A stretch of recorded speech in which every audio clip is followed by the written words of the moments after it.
প্রথমে সবকিছু আমরা একটা ক্যামেরার পার্সপেক্টিভে দেখতে পাই, মানে ক্যামেরা দিয়ে রেকর্ড হচ্ছে, কিছু মানুষ কথা বলছে, টেবিলের উপরে একটা শূকরকে শোয়ানো রয়েছে, তার শরীরে নানান তার গেছে। বেসিক কথা হচ্ছে তার উপর কোনো এক্সপেরিমেন্ট হচ্ছে এবং সেই শূকরটা মৃত। সো সেই মৃত প্রাণীটার মাথার মধ্যে এক টাইপের সিরাম পাঠানো হয় সাদা রঙের, এবং ব্যাকগ্রাউন্ডে থাকা সেই মানুষগুলোর আলোচনা শুনে বুঝতে পারি যে তারা এই মৃত শূকরটাকে জীবিত করার চেষ্টা করছে। তারা 1 কি 2 বার চেষ্টাও করে, তবে কোনো রেসপন্স আসে না। তবে অন্যদিকে ক্লে নামক একটা ছেলে কিছু তো একটা রেসপন্স লক্ষ্য করতে পারে। সে ফিল করেছে যে সেই মৃত শূকরটা হয়তো উঠে বসেছিল। কথা হচ্ছে একটা সাইফাই হরর সিনেমা নিয়ে, যেটার নাম হচ্ছে দ্য ল্যাজারাস এফেক্ট। ল্যাজারাস চরিত্রটার ব্যাপারে হয়তো অনেকে জানেন। এটা বাইবেলে একটা রিলিজিয়াস ক্যারেক্টার যে তার মৃত্যুর 4 দিন পরে পুনর্জীবিত হয়েছিল। এই ল্যাজারাস নামটা বহু সিনেমা গল্পে ব্যবহার করা হয়, এই একটা কারণ নেই। এবার বকবকনি ছেড়ে এক্সপ্লেনেশন শুরু করা যাক নাকি? হে গাইজ, আমি Arnab, welcome to my channel. আর এই ভিডিওতে আমি দ্য ল্যাজারাস এফেক্ট সিনেমাটাকে সম্পূর্ণ এক্সপ্লেন করব। তো ক্যালিফোর্নিয়ার সেন্ট পেটার্নাস ইউনিভার্সিটিতে কিছু পরীক্ষা নিরীক্ষা চলছে। সেই ইউনিভার্সিটির নিচেই ডক্টর জোই এবং তার বন্ধুরা এক টাইপের এক্সপেরিমেন্ট করছে। তার সাথে রয়েছে এভা নামক আর একটি মেয়ে, যে তাদের সম্পূর্ণ এক্সপেরিমেন্ট, তাদের সম্পূর্ণ কাজটাকে ক্যামেরা বন্দি করবে, মানে এক টাইপের ডকুমেন্টারি বানাবে। সেখানে আরও 2টো ছেলেকে আমরা দেখতে পাই, যারা হচ্ছে নিকো এবং ক্লে। তবে ডক্টর জোইয়ের স্বামীও সেখানে উপস্থিত ছিল। অ্যাকচুয়ালি এই সম্পূর্ণ প্রজেক্টটাকে তারা দুজনেই লিড করছে। ডক্টর জোইয়ের স্বামীর নাম হচ্ছে ফ্র্যাঙ্ক। সো এভা তার রেকর্ডিংগুলো করছে, জিনিসটাকে একদম রভাবে শ্যুট করা হচ্ছে যাতে দেখে সেটাকে অরিজিনাল মনে হয়। সো এখন প্রশ্ন হচ্ছে যে সেই আন্ডারগ্রাউন্ড ল্যাবরেটরিতে তারা কী কাজই বা করছে। তারা এক টাইপের সাদা রঙের সিরাম বানিয়েছে, যেটার নাম হচ্ছে ল্যাজারাস সিরাম। মনে আছে গল্পের শুরুতেই আমরা দেখলাম যে একটা শুকুরের উপরে এক্সপেরিমেন্ট হচ্ছিল, একটা মৃত শুকুরের উপরে, যার শরীরেও কিন্তু সেই সাদা রঙের সিরামটা পাঠানো হয়েছিল। তবে এটা যেমন তেমন কোনো সিরাম না, তারা এক টাইপের যন্ত্র বানিয়েছে যেটার নাম হচ্ছে পালসারে, যেটার মাধ্যমে তারা সেই সিরামটাকে চার্জ করে এবং সেটা সরাসরি একটা মৃত প্রাণীর ব্রেনের মধ্যে ইনজেক্ট করা হয়। আর তারপর কিছু ইলেকট্রিক্যাল চার্জের মাধ্যমে ব্রেনের বিভিন্ন পার্টকে স্টিমুলেট করা হয়। জাস্ট তাদের একটা সুইচ মারতে হয়, আর বাকিটা ভাগ্যের উপরে। তবে তারা ক্যামেরার সামনে কিন্তু এটা বলেনি যে তারা মৃত প্রাণীদের জীবিত করার চেষ্টা করছে। তারা এটা বলছে যে তারা মানুষদের সময় দিচ্ছে। আসলে প্রবলেম তো এটাই যে আমরা সারা জীবনে সব কিছুই পাবো, তবে একটা জিনিস পাবো না, সেটা হচ্ছে সময়। এবং এই সিরামের মাধ্যমে মানুষেরা বেশ কিছুটা সময় পাবে, যে সময়টা তারা পায়নি বা যে সময়টা তারা হারিয়েছে। ক্লে নামক ছেলেটা একটু ফানি, অন্যদিকে নিকে নামক ছেলেটা একটু সেন্সিটিভ, একটু শান্তশিষ্ট। হয়তো জয়কে সে মনে মনে পছন্দ করে, তবে জয় তো বিবাহিত। তার জীবনের গল্পটা আমরা জানতে পারি। অ্যাকচুয়ালি তারা দুজনেই সায়েন্টিস্ট, তবে ফ্র্যাঙ্ক তার কাজ নিয়ে এতটাই ব্যস্ত, বিশেষ করে তাদের এই প্রজেক্টটা বিগত অনেক বছর ধরে তারা এই প্রজেক্টটা নিয়ে কাজ করছে। ফ্র্যাঙ্ক হচ্ছে তাদের লিডার। সো ফ্র্যাঙ্কের সেই কাজের চাপ তার এই সংসারের মাঝে একটা পাঁচিল তুলে দিয়েছে। রাতের বেলা আমরা দেখি জয়ী ঘুমাচ্ছে এবং সে একটা দুঃস্বপ্ন দেখছে। সে একটা অ্যাপার্টমেন্টে রয়েছে, লম্বা একটা রাস্তা, তবে চারদিকটা যেন আগুনে জ্বলছে। একটা ছোট বাচ্চা সেখানে ছিল এবং একটা বন্ধ ঘর, যার মধ্যে বেশ কিছু মানুষ ছিল যারা আগুনে জ্বলে মারা যায়। যদিও এটা তো একটা দুঃস্বপ্ন ছিল, জয়ী ঘুম থেকে তো উঠে পড়ে, তবে আমরা জানতে পারি যে এই জিনিসটা সত্যিই ঘটেছিল।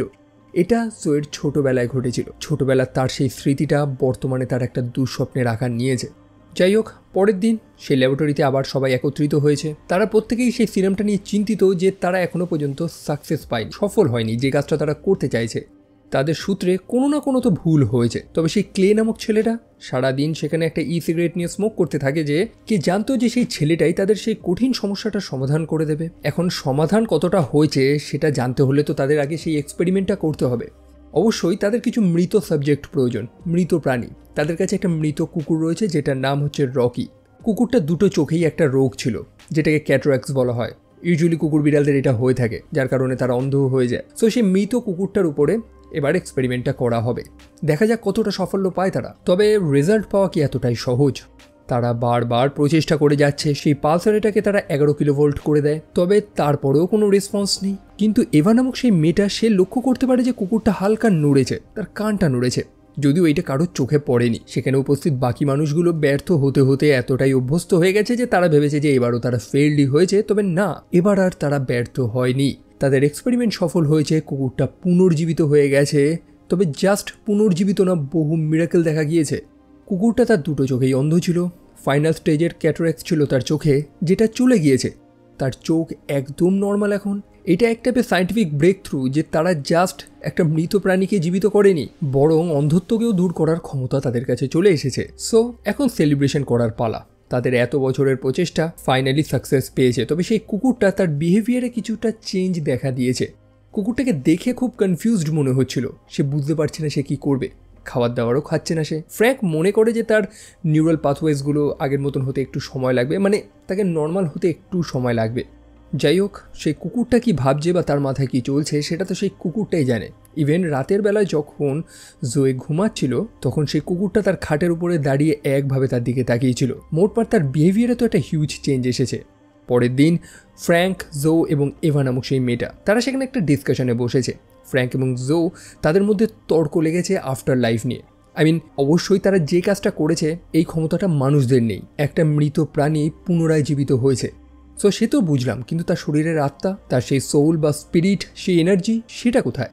জো এবং ফ্র্যাঙ্ক তাদের দুজনের আলাদা আলাদা যুক্তি রয়েছে।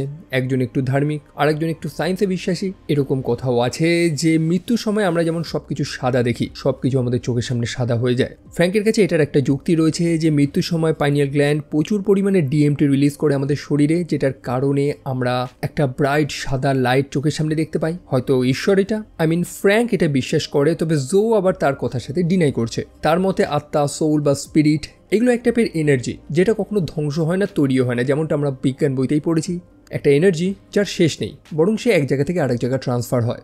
যে এনার্জিটা সেই প্রাণীটার ব্রেনটাকে স্টিমুলেট করতো, সেটা একটা সময় তার শরীরটা ত্যাগ করে অন্য জায়গায় চলে গেছে।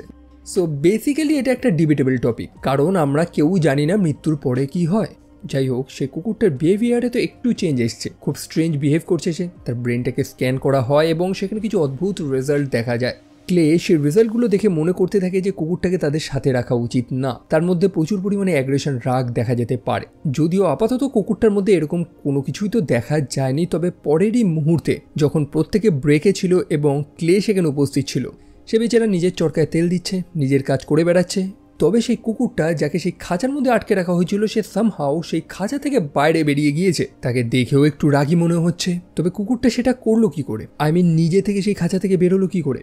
বাকি লোকেরা যখন ফিরে আসে তারা দেখে সবকিছুই নর্মাল।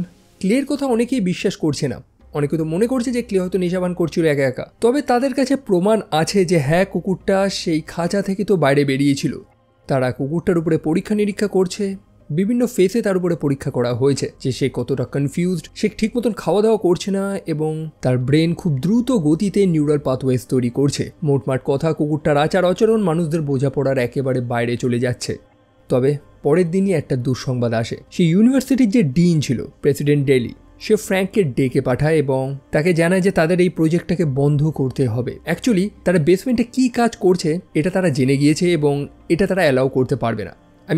মৃত প্রাণীদের জ্যান্ত করা এটা অ্যাকচুয়ালি তাদের কাজ ছিল না। তারা যে এগ্রিমেন্টে সই করেছিল সেখানে লেখা ছিল যে তারা কোমা পেশেন্টদের উপরে পরীক্ষা নিরীক্ষা করবে। এখানে তো বরং তারা সেটা করেনি। ফ্র্যাঙ্ক জানায় যে অবশ্যই তারা করতে গিয়েছিল এক, কিন্তু হয়ে গেছে আর এক। ইতিহাসের সব থেকে বড় বড় আবিষ্কারগুলো তো মানুষের ভুলের কারণেই তো হয়েছে, আচমকা। মানুষেরা সেটা করতে চায়নি, বাট সামহাও হয়ে গেছে। যেমন পেনিসিলিন বলুন, কোকাকোলার উদাহরণটাও তারা দেয়। তবে ইউনিভার্সিটির ডিন তাদেরকে এই কাজ করতে অ্যালাউ করবে না। লিটারালি তারা যে কাজটা করছে সেখানে, সেটা মানুষেরা তো মেনে নেবে না। দ্বিতীয়ত সেটা মানুষদেরও কাজ না, যেটাকে পাতি ইংলিশের ভাষায় বলা হয় প্লেইং গড। যাই হোক, পরের মুহূর্তে আমরা দেখতে পাই বেশ কিছু মানুষ স্যুটবুট পরা, বেশ কিছু সিকিউরিটি নিয়ে তারা চলে আসে সেই ল্যাবরেটরিতে এবং সেখানকার সব জিনিস, তাদের সব এক্সপেরিমেন্ট রেজাল্ট সব কিছু তুলে নিয়ে চলে যায়। কেন? অ্যাকচুয়ালি তারা যে এই ল্যাবরেটরিতে এক্সপেরিমেন্ট করছিল তাদেরকে ফান্ডিং করছিল ওয়ার্নার গ্রস নামক একটা মানুষ, যার কোম্পানি হচ্ছে ওয়ার্নার গ্রস বায়োটেকনিক্যাল। তবে দুঃসংবাদ হচ্ছে ক্রাইলোনিস ফার্মাসিউটিক্যাল নামক একটা কোম্পানি সেই ওয়ার্নার গ্রসকে কিনে নিয়েছে। তাই অবশ্যই তার ফান্ডিং করা বা তার আন্ডারে যে কাজগুলো হচ্ছিল সেই সব কিছুর মালিক হচ্ছে ক্রাইলোনিস। সেখানে উপস্থিত প্রতিটা ছেলে মেয়ে তারা কিছু করতেও পারবে না, তারা লিগ্যাল অ্যাকশনও নিতে পারবে না। সব কিছুই এখন ক্রাইলোনিসের প্রপার্টি। দেখুন, কেউ তো এই কোম্পানিটাকে খবর দিয়েছে, কে দিয়েছে সেটা জানা যায়নি। তারা এতদিন ধরে এক্সপেরিমেন্ট করছে, তখন কোনো সমস্যা হয়নি। যখনই তারা সাফল্যটা পেল, ঠিক সেই সময় সব কিছু এই কোম্পানিটা কিনে নিল। সো খবরটা তাদেরকে কে দিল? প্রথম আঙ্গুলটা ওঠে এভা নামক সেই মেয়েটার উপরে, যে সেই ডকুমেন্টারিটা করছিল। জো মনে করে যে সেই মেয়েটা আসার পরেই তো এই সমস্যাটা হলো, সেই হয়তো গোপনে সেই ইনফরমেশনটা পাঠিয়েছে। তবে ফ্র্যাঙ্ক মনে করে না, তাদের ভেতরে সব কাজ, ইনফরমেশনগুলো এনক্রিপ্টেড, ভেতর থেকে বাইরে কিছু পাঠানো যাবে না। যাই হোক, এত কিছু এখন ভেবে লাভ নেই যে কে খবর দিয়েছে। তাদের এখন ভাবতে হবে যে তাদের এত বছরের প্রচেষ্টা, যে আবিষ্কারটাকে তারা করলো সেটার নাম এখন একটা অন্য কোম্পানি নিয়ে নেবে। এটা তো হতে দেওয়া যায় না। সেই কারণে ফ্র্যাঙ্ক প্ল্যান করেছে যে তার সেই এক্সপেরিমেন্টটাকে সে ডুপ্লিকেট করবে। তাদের মেশিনপত্র এখনও সেই ল্যাবরেটরির মধ্যে রয়েছে, তাদের জাস্ট সেখানে পৌঁছাতে হবে। তবে সবথেকে বেশি ইম্পর্টেন্ট হচ্ছে তাদের সেই ল্যাজারাস সিরাম। তাদের কাছে যতটা সিরাম ছিল সবটাই তো সেই কোম্পানি নিয়ে চলে গেছে, তবে জো বেশ কিছুটা আগের থেকে রিজার্ভ করে রেখেছিল, লুকিয়ে রেখেছিল। সো এখন তাদের কাজ হচ্ছে যেভাবেই হোক সিকিউরিটিকে বোকা বানিয়ে সেই ল্যাবরেটরিতে প্রবেশ করে তাদের সেই এক্সপেরিমেন্টটা আবারও করা। এবার সম্পূর্ণ জিনিসটাকে রেকর্ড করবে যাতে গোটা দুনিয়াবাসী জানতে পারে যে এই আবিষ্কারটা তারা করেছে, সেই ক্রাইলোনিক্স নামক কোম্পানিটা করেনি। সেই ল্যাবে প্রবেশ করতে হলে তাদের একটা কি কার্ডও তো প্রয়োজন। ফর্চুনেটলি এবার কাছে একটা টেম্পোরারি পাস ছিল, যেটার মাধ্যমে সে বাকি লোকেদের সেখানে প্রবেশ করার একটা রাস্তা করে দেয়। তারা লুকিয়ে লুকিয়ে রাতে প্রবেশ করে। যে সিকিউরিটি গার্ড সেখানে ছিল সে খুবই কুঁড়ে, ক্যামেরার দিকে তার বিন্দুমাত্র চোখ নেই। সো তাদের হাতে তো নেই বেশি সময়, খুব শীঘ্রই এই কাজটা করতে হবে। সিকিউরিটিটা যদি রুটিন চেকে আসে তাহলেই তারা ধরা পড়ে যাবে। সো তাদের সেখানে বেশ কিছু মৃত প্রাণী তো ছিল, আর একটা মৃত কুকুর, তাকে বার করা হয়, তার উপর এক্সপেরিমেন্টটা করা হবে। সো সব কিছু ঠিক ছিল। একটা 11 কিলোওয়াটসের পালস সেই কুকুরটার উপরে ইউজ করা হয়। তবে সেই মুহূর্তে সেখানে একটা দুর্ঘটনা ঘটে। আচমকা বিদ্যুৎ চলে যায়, ইলেকট্রিকের যেন কিছু একটা সমস্যা হয়েছে এবং ফ্র্যাঙ্ক দেখতে পারে যে তার স্ত্রী জো মাটিতে পড়ে রয়েছে। সে লিভারটা প্রেস করতে গিয়ে সে প্রচণ্ড জোরে ইলেকট্রিক শক খেয়েছে, যার কারণে তার পালস, হার্ট রেট সব বন্ধ হয়ে গেছে। তাকে অ্যাড্রিনালিন দেওয়া হয়, তাকে রিভাইভ করা হয়, তবে কোনোভাবেই তাকে বাঁচানো আর যায় না, অনেকটাই লেট হয়ে গেছে। ফ্র্যাঙ্ক লক্ষ্য করে যে তার স্ত্রী জো জাস্ট একটা ভুল করেছিল। প্রথমত সে হাতে গ্লাভসটা তো পরেনি, দ্বিতীয়ত সে তার হাতের ওয়েডিং রিংটা খুলতে ভুলে গিয়েছিল। ফ্র্যাঙ্ক রিয়েলাইজ করে যে সে তার কাজ নিয়ে এতটাই ব্যস্ত যে সে তার সংসার, তার ভালোবাসার কথা কোনোদিন চিন্তাই করেনি। তবে সেই মেয়েটা কাজের সময় তো তার ওয়েডিং রিংটা খোলেনি। তার ভেতরে একটা অনুতাপ কাজ করে, সে নিজেকে জোয়ের মৃত্যুর কারণ মনে করতে থাকে। তবে এত সহজে তো সে হার মানবে না। কি করবে সে এখন? এবার তো আপনারা গেস করেই ফেলেছেন, সে যেটা করতে চায় সেটার সাথে তার বন্ধুরা একদমই এগ্রি করে না। সে জোকে পুনর্জীবিত করার চেষ্টা করে, তবে নিকো, ক্লে, এভা তারা কেউ এগ্রি করে না যে এই জিনিসটা ঠিক না। আপনি জাস্ট কোনো হিউম্যান বডির সাথে এই জিনিসটা করতে পারেন না। প্রথমত জিনিসটা বেআইনি, একই সাথে জিনিসটা অমানবিক। তবে ফ্র্যাঙ্ককে কে বোঝাবে? সে তার স্ত্রীকে ফেরত পেতে চায় এবং কেউ যদি তাকে সাহায্য না করে তো সে একা একাই সেই জিনিসটা করবে। তারা প্রথমবার চেষ্টা করে, তবে কোনো ফলাফল পায় না, যার কারণে তারা এবার 13 কিলোভোল্ট ইউজ করছে। নিকো মনে করে যে এতে হয়তো জোয়ের ব্রেনটা পুরো পুড়ে যেতে পারে, তবে ফ্র্যাঙ্ক কোনো কেয়ারই করে না। তারা আবারও চেষ্টা করে, তবে কোনো রেজাল্ট তো আপাতত দেখা যায়নি। যদিও ততক্ষণে সেখানকার যে সিকিউরিটি ছিল সে একবার রুটিন চেকে চলে আসে দেখার জন্য যে সব কিছু ঠিকঠাক আছে নাকি। সবাই তো সেখানে লুকিয়ে পড়ে, সিকিউরিটি তো চলে যায়। তবে পরেরই মুহূর্তে তারা দেখতে পায় যে জো সে একদম উঠে বসে আছে। পুনর্জীবিত হওয়ার পর জোয়ের মুখে জাস্ট প্রথম কথাটা আসে যে আমি কি জাস্ট মারা গিয়েছিলাম? ফ্র্যাঙ্ক সব কিছু চেক করছে, সব কিছু নর্মালি তো মনে হচ্ছে, জো হয়তো এখন ঠিকই রয়েছে। তবে এভা, মনে আছে তো এভা সেই স্থানে ছিল যখন জো এবং ফ্র্যাঙ্ক মৃত্যুর পরের এক্সপিরিয়েন্স নিয়ে তারা তর্ক করছিল। এভা তখন জোকে সেই প্রশ্নটাই করে যে তার এক্সপিরিয়েন্সটা কেমন ছিল।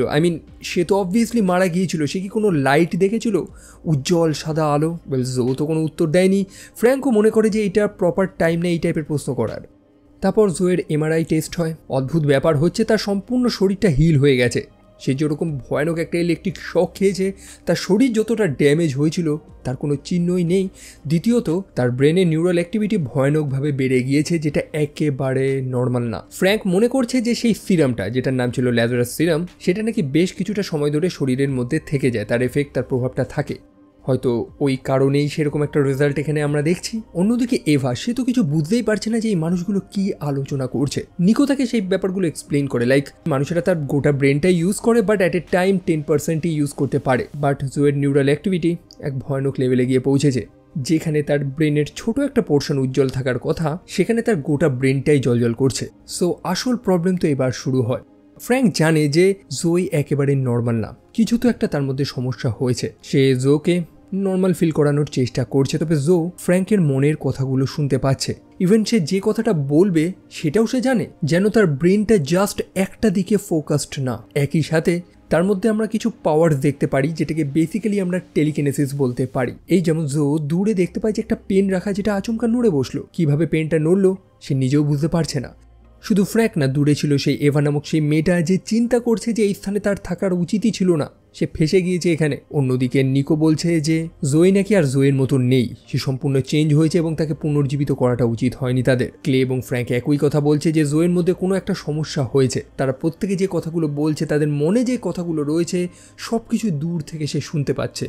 সেখানে আলাদা একটা কুকুর ছিল, সেই কুকুরটাও জোয়ের মধ্যে কিছু একটা সেন্স করেছে, যদিও জো সেই কুকুরটাকে তো মেরে দেয়। একই সাথে জো এটাও বুঝতে পারে যে সত্যি তার মধ্যে কোনো সমস্যা হয়েছে, যেটা সে ফ্র্যাঙ্কের সাথে শেয়ারও করে। সে হ্যালুসিনেট করছে, সে অদ্ভুত কথা শুনতে পাচ্ছে। একই সাথে সে এটাও বলে যে মৃত্যুর পরে সে কোথায় গিয়েছিল। মনে আছে সে একটা স্থান বারবার স্বপ্নে দেখে, সে একটা বিল্ডিংয়ের মধ্যে রয়েছে, এক টাইপের হলওয়ের মতন লম্বা জায়গা, যে সম্পূর্ণ জায়গাটা আগুনে জ্বলছে। মৃত্যুর পরে সে সেই স্থানেই গিয়েছিল, তবে অল্প সময় না, বরং সে কয়েক বছরের জন্য সেখানে আটকে ছিল। ফ্র্যাঙ্ক বলতে থাকে যে এটা তার ছোটবেলার একটা দুঃস্বপ্ন, সেই ডিএমটির এফেক্ট এখনও তার শরীরে রয়েছে, অক্সিজেনের অভাবে হয়তো সে ভুলভাল হ্যালুসিনেট করছে। তবে জো জানায় যে না, সে হ্যালুসিনেট করছে না, সে সত্যি সেই স্থানে গিয়েছিল, আর সেটাই হচ্ছে নরক।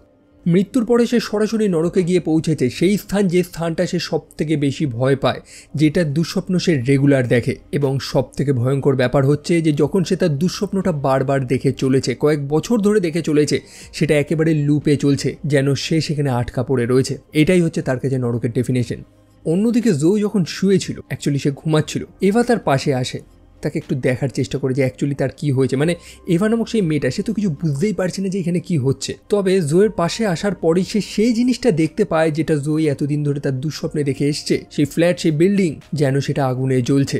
দূরে একটা ছোট বাচ্চা মেয়ে ছিল যে তাকে চুপ করতে বলছে, আর তারপরে সবকিছু সাদা আলো।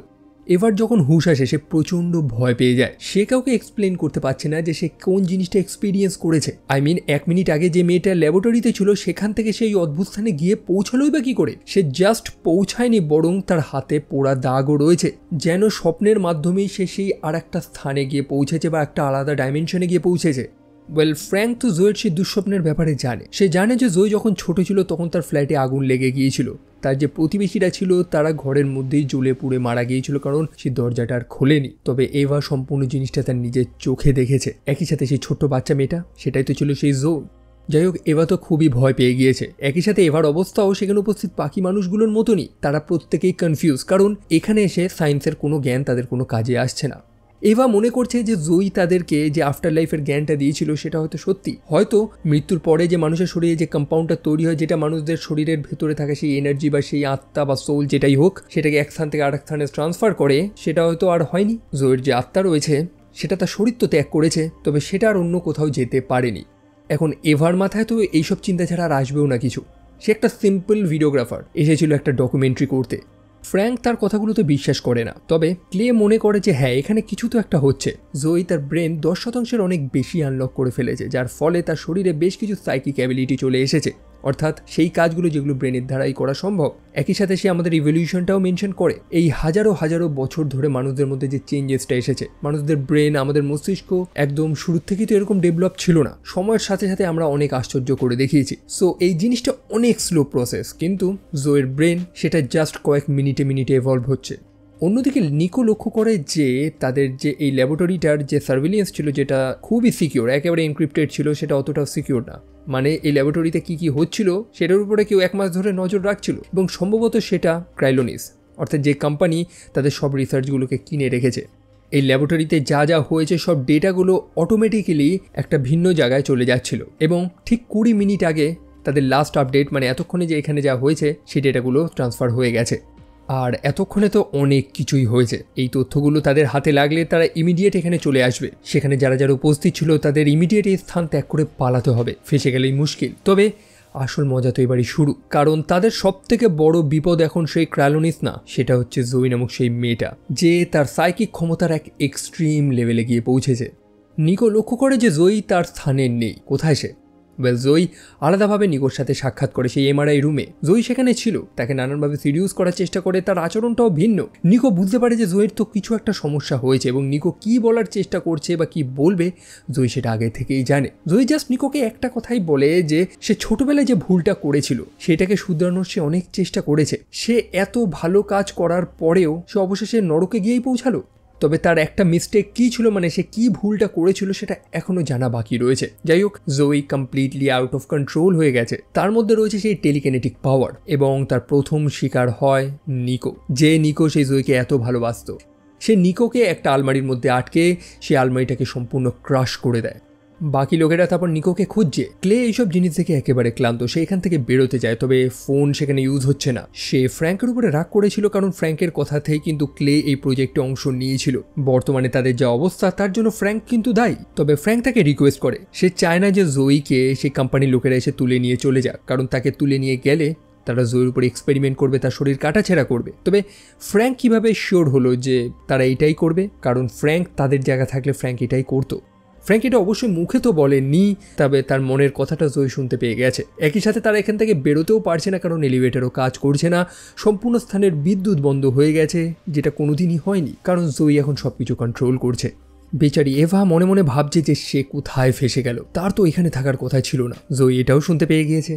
অ্যাকচুয়ালি জয় তাকে অপমানও করে সেই মুহূর্তে। সে জানে যে সে তো জাস্ট একটা ক্যামেরাম্যান, কোনো মহান কাজ করার যোগ্যতা তার কাছে নেই। তবে এভা এইটুকুনি তো রিয়েলাইজ করে যে জয়কে পুনর্জীবিত করার পর থেকে যত সমস্যা শুরু হয়েছে। তারপর নিকোকে খুঁজে পাওয়া যাচ্ছে না। জয় হচ্ছে একমাত্র লাস্ট মানুষ যে নিকোর সাথে দেখা করেছিল, তবে জয় তো কোনোটাই স্বীকার করছে না। সেই কারণে ক্লেও আবার তাকে প্রশ্ন করা শুরু করে যে নিকো কোথায়, সে নিকোর সাথে কি করেছে। তবে যেমনটা বললাম, জয়ের মধ্যে এই মুহূর্তে একটা টেলিকিনেটিক পাওয়ার রয়েছে। ক্লে বহুবার তাকে প্রশ্ন করাতে ক্লের হাতে যে সিগারেটটা ছিল সেটা সে ক্লের মুখের মধ্যে ঢুকিয়ে দেয়, তার গলায় সেটা আটকে যায় এবং ক্লে শ্বাসরুদ্ধ হয়ে মারা যায়। মোটামুটি জয় তার আলটিমেট ডেমনিক ফর্মে চলে এসেছে, আর এখন লড়াইটা সার্ভাইভাল। ফ্র্যাঙ্ক প্ল্যান করেছে যে কোনোভাবে জয়কে বোকা বানিয়ে যদি সেই পয়জনাস ইঞ্জেকশনটা তাকে দেওয়া যায়, অর্থাৎ সেই ইঞ্জেকশন যেটাতে সে জয়কে মেরে ফেলতে পারবে।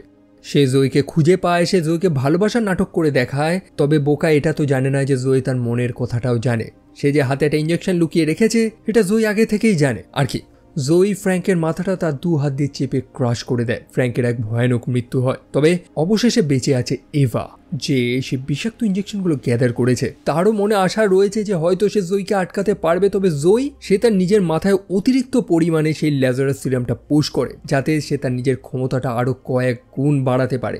আসলে সে রিয়েলাইজ করে নিয়েছে যে তারা কি আবিষ্কার করেছে। সে এভাকে আবারও তার সেই দুঃস্বপ্নের মধ্যে আটকে রাখে। এভা পৌঁছায় জয়ীর সেই ছোটবেলার স্মৃতিতে। মনে আছে একটা বাচ্চা মেয়ে দেখেছিলাম, যেটা জয়ী ছিল অবশ্যই। সে একটা অ্যাপার্টমেন্টের মধ্যে ছিল যেখানে চারিদিকে আগুন জ্বলছে। এভা সেই স্বপ্নের মাধ্যমেই সত্যটা জানতে পারে যে সেই আগুনটা জয়ী নিজেই লাগিয়েছিল। তার হাতে ছিল দেশলাই, এবং তার যে প্রতিবেশীরা যারা ঘর থেকে বেরোতে না পেরে জ্বলে পুড়ে মারা গিয়েছিল, তাদের মৃত্যুর জন্য তো জয়ী দায়ী। আর এই কারণেই তো জয় তখন নিকোকে বলেছিল যে সে তার ছোটবেলার একটা ভুলের কারণেই কি সে নরকে গিয়ে পৌঁছালো।